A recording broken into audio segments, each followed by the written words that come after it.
السلام علیکم، میں ہوں مختار علی۔ آج کل ایوبیا ادارہ اپنی 50 سالگرہ منا رہے ہیں، بہت اچھی بات ہے۔ اور ایوبیا اپنی آفیشیل ویب سائٹ پہ لکھا ہے ایوبیا فیملی کے اندر بھی نئے لوگ انٹری ہو گئے ہیں۔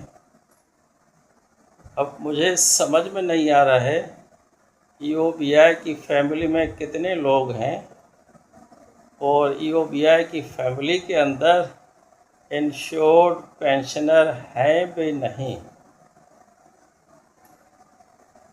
ایوبیا فیملی اپنے لیے تو پوری مراد بڑھا دیتا ہے، بورڈ ممبر بھی 100% اپنی مراد بڑھا دیے، ایوبیا فیملی گولڈن جوبلی منا دیتی ہے، لیکن اس ایوبیا فیملی میں انشورڈ پینشنر کو باہر رکھا ہوا ہے۔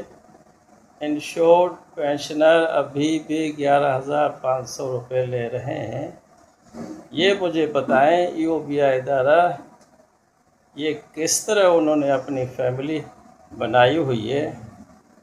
ایک فیملی ممبر کا تو 100% اضافہ ہوتا ہے، میڈیکل میں اضافہ ہوتا ہے، مراد میں اضافہ ہوتا ہے۔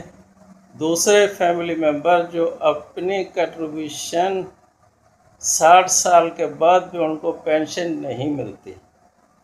ایسے بہت سارے میرے پاس واقعات نوٹ ہوئے ہیں جن کی 31 سال سروس ہے، 32 سال سروس ہے، 60 سال کے بعد وہ جب ایوبیا آفس جاتے ہیں اپنے ڈاکیومنٹ جمع کراتے ہیں تو ایوبیا آفس والے ان کو فرماتے ہیں آپ کی تو کنٹریبیوشن ہے بھی نہیں اور آپ کی پینشن تو دور کی بات ہے، آپ کو گرانٹ ملے گی۔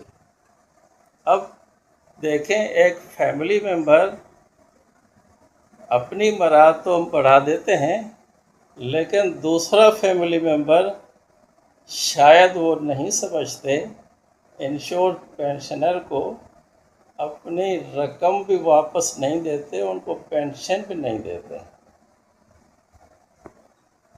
یہ سمجھ سے باہر ہے۔ ابھی تک مجھے سمجھ نہیں آ رہی ہے۔ تو ایک فیملی ممبر کا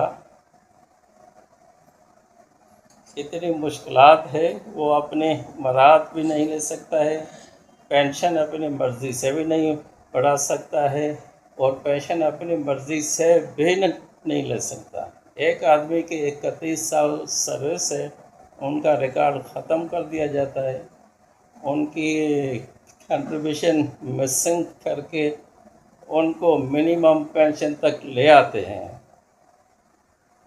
میں سمجھتا ہوں یہ بہت بڑی زیادتی ہے انشورڈ پینشنر کے ساتھ۔